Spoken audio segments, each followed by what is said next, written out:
No estamos de acuerdo que se califique de legal la detención por las siguientes razones de hecho, derechos y prueba. Observamos que nuestro defendido, aún en esta audiencia, podrá usted observar en su rostro que tiene golpes a los que fue sometido en el momento de la detención. En este sentido, quisiera yo presentarle a su señoría que nuestro defendido fue torturado en el momento de la aprehensión, y me refiero en este momento a una tesis de jurisprudencia sobre actos de tortura, lo que significa en su naturaleza jurídica. Dice esta jurisprudencia que se advierte que se está frente a un caso de tortura cuando la naturaleza del acto consista en afectaciones físicas o mentales.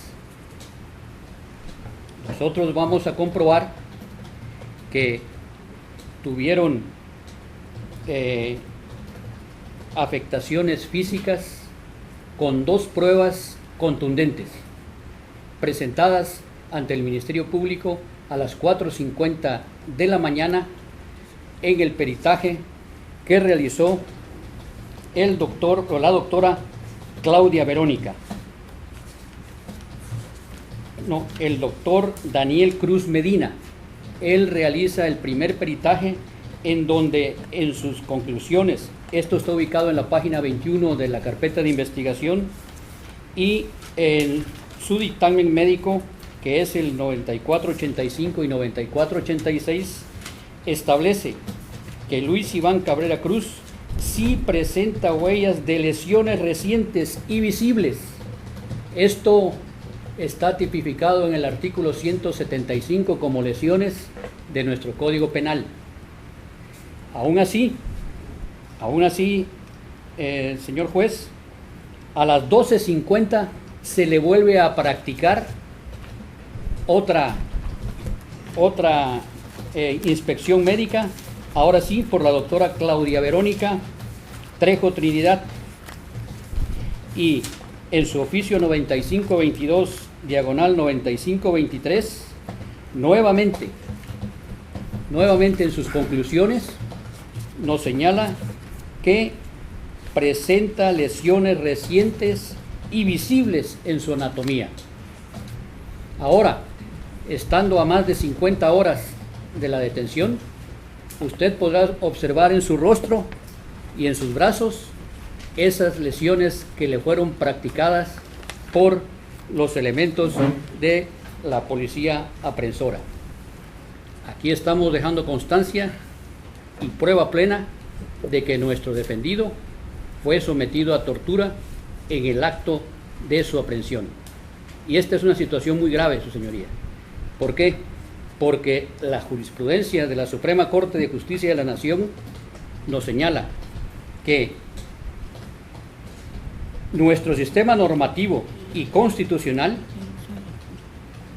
dice que ha proscrito esta práctica de forma absoluta. En nuestro sistema normativo nacional no puede existir la tortura.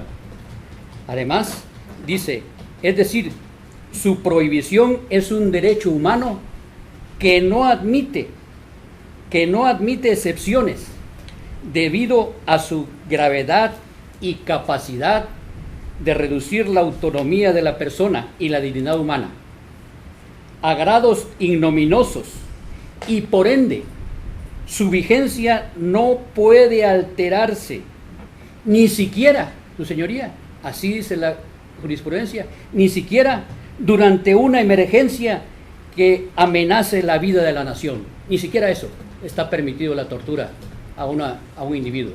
Le está violando aquí la detención el artículo primero constitucional, y sobre todo, y también el artículo 20 constitucional B 2, fracción 2, el principio de inocencia. Porque desde el momento en que una persona es aprehendida, pasa a formar parte de la tutela del Estado. Y en este sentido, el Estado es el primer garante de no violar la Constitución Política Nacional y mucho menos hacer actos de tortura en una persona que es inocente. En este sentido, su señoría, también traemos aquí otra jurisprudencia que debió ser analizada por el Ministerio Público, en este caso, al momento de poner a disposición a nuestro defendido, que dice: actos de tortura, aun cuando el quejoso no alegue haberlo sufrido, si éste presentó lesiones cuando fue puesto a disposición del Ministerio Público, certificadas por dictámenes médicos. Tenemos dos, su señoría, los que le acabo de leer. Está certificado por dictámenes médicos. La autoridad responsable, en este caso el Ministerio Público, está obligada a pronunciarse respecto a si dichos datos derivan o no en actos de tortura, ya que si no lo realiza, falta al principio de exhaustividad. Esta es una petición que le estamos haciendo a su señoría, que califique de ilegal la detención porque vulnera seriamente los principios del sistema penal mexicano y vulnera también el artículo 1 constitucional y el 20b, fracción 2, su señoría. Y quiero decirle también que presumo o creo que debido a estos golpes y lesiones a que fue sometido mi defendido, no se nos comunicó en lo absoluto que estaba detenido. Es decir, desde las 5 de la mañana hasta las 16 horas con 18 minutos que me presento a la agencia del Ministerio Público de Los Sabinos, tuvimos conocimiento de estos hechos. Su familia, su papá aquí presente en esta sala, se enteró mediante la noticia en la televisión de que su hijo había sido detenido. Y esta, su señoría, también es una vulneración a un derecho fundamental que está establecido en la Constitución y está establecido como derecho del imputado en el Código Nacional de Procedimientos Penales. Aquí también se da otra violación de los derechos fundamentales.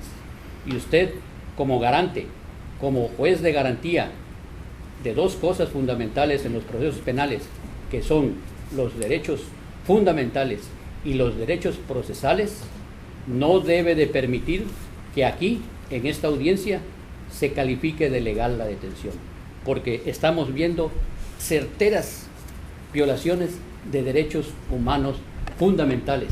Y usted, en este sentido, cuando escuche estas cuestiones, debe de actuar de oficio, liberando, en este caso, a nuestro defendido, porque fue aprehendido en contra de los principios fundamentales que marca nuestra Constitución. Gracias, licenciado. Asimismo, su señoría, solicito, antes de interactuar, el uso indistinto de la voz. Yo sé que nos la concedió, si me permite también argumentar. Con referencia igual, consideramos que no debe calificarse de legal la detención por los preceptos antes vertidos por mi homólogo, pero igualmente, su señoría, los razonamientos que hizo y los datos que fue recabando el Ministerio Público y dándole a observar a usted, hace mención, ¿sí?, que los policías que fue detenido en flagrancia de acuerdo a la hipótesis 146, fracción segunda, inciso A, porque los policías se ubicaron en el lugar en el momento en que supuestamente ocurrieron los hechos y luego persiguieron materialmente a mi defendido, ¿sí? Pero hay discrepancias incluso en el registro de control y seguimiento, que es el reporte homologado del policía, ¿sí?, junto con lo que vierte la licenciada aquí presente, la Ministerio Público. En primer lugar, menciona de 3 personas, uno del sexo masculino, 2 del sexo masculino, un tercero aparentemente de sexo masculino y por su figura tal vez transvesti, al cual menciona Verónica, cosa que en el reporte de registro homologado nunca menciona a esa persona de sexo masculino, al parecer transvesti, de nombre Verónica. Primer momento. Se hace mención que el lugar donde fue ubicado fue en la taberna, o el bar denominado La Taberna, ¿sí? Y da un detalle de que estas personas, es decir, Verónica está discutiendo con mi defendido, y la otra tercera persona, que es la víctima en este caso, se da la vuelta y supuestamente asevera que mi defendido saca una pistola y dispara, porque supuestamente dicen los policías que ellos lo observaron, se percataron. Salta a la duda de que si son agentes de seguridad pública, deben prevenir el delito y no dejar o presumir que no se deba cometerse ese delito. Es decir, si yo estoy viendo y soy agente policial con experiencia y tengo tiempo en esto y veo que una persona hay agresiones, pues ya en ese primer momento me procuro adelantar para efectos de detener dichas agresiones. Más aún cuando veo que un sujeto saca supuestamente un arma, pues lo primero que debo hacer es sonar mis códigos, bajarme, y es decir, seguir todo un protocolo de actuación que tiene la seguridad pública. Sin embargo, dice aquí en el reporte homologado que se dieron, que mi defendido supuestamente salió corriendo y que ellos fueron tras de él, y la licenciada aquí presente dice que los policías al momento de perseguirlo, mi defendido llevaba la pistola en la mano, es decir, va corriendo supuestamente con la pistola en la mano, quiero pensar que en la mano izquierda, ¿sí? Pero en el reporte de registro homologado, ¿sí?, dice que él iba corriendo, nunca dicen que él lleva el arma en la mano, y luego según dice que mi defendido, ahí enfrente de casa mía fue donde decidieron darle alcance a mi defendido, y al querer asegurarlo de la cintura, ¿sí?, saca un arma de fuego para tratar de dispararle supuestamente a los agentes, cosa contraria que se contradiría entre el reporte del registro de homologado del policía con lo que está exponiéndole al Ministerio Público, ¿sí? No, son cosas que no concuerdan, su señoría. Ahora bien, de igual manera, como lo comentó mi compañero, no debe decretarse de legal la detención porque hubieron violaciones a las garantías y a sus derechos humanos, ¿sí?, en el sentido de que estuvo incomunicado por más de 8 horas en el momento de que fue retenido por el Ministerio Público. Si bien es cierto la hora de traslado entre que lo detuvieron los policías y fue puesto a disposición del Ministerio Público fue aproximadamente de 1 hora y 30 minutos, es por eso que a las 5 de la mañana el Ministerio Público, o 5:15 aproximadamente, hace su acuerdo de retención o su examen de retención. Pero es una calidad de garante que tiene mi defendido de comunicarse con cualquier persona de su familia y su abogado, ¿no? O su abogado, deben ser los dos en conjunto. Sin embargo, no existe ningún registro de llamada telefónica, de aviso de correo o cualquier tipo medio que se le pueda hacer o se le pueda apoyar, porque es un derecho a mi defendido, para que pueda comunicarse y darle a conocer la noticia a su familiar más cercano de que él se encuentra detenido, para que pueda precisamente ser asistido. de una defensa técnica, material y adecuada, su señoría. Por tal motivo, solicitamos, su señoría, tenga a bien a no calificar de ilegal la detención. Además, su señoría, si nos permite, el artículo 16 constitucional establece que le deben de poner a usted en un término de 48 horas al imputado. Aquí al ciudadano, a mi defendido, se lo debieron de haber puesto a más tardar a las 5 de la mañana. O sea, la puesta de disposición por parte del Ministerio Público terminó, según el artículo 16 constitucional, a las 5 de la mañana. Y nosotros estuvimos aquí en este juzgado allá afuera a partir de las 7 de la mañana con 28 minutos y por cierto no había nadie, no estaba ni siquiera el policía vigilante de la entrada. Él se presentó después y nos presentamos, yo me acredité y pues vimos que todos entraron tarde. Nadie entró a las 8 de la mañana, todos, el primero entró a las 8:19, que fue el administrador de aquí de esta institución, y nuestro defendido entró a las 8:40 de la mañana, entró a las 8:46 de la mañana en una camioneta color azul, placas CB 82597, pero fue puesto a su disposición cuando lo bajaron de la camioneta.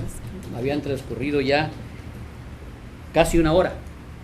Lo bajaron a las 9:40 de la mañana. Entonces, de la puesta a disposición para usted, transcurrieron prácticamente 5 horas después. Esto es violatorio precisamente del artículo 16 constitucional, que establece que lo deben de poner a su disposición en un término de 48 horas, si no, liberar.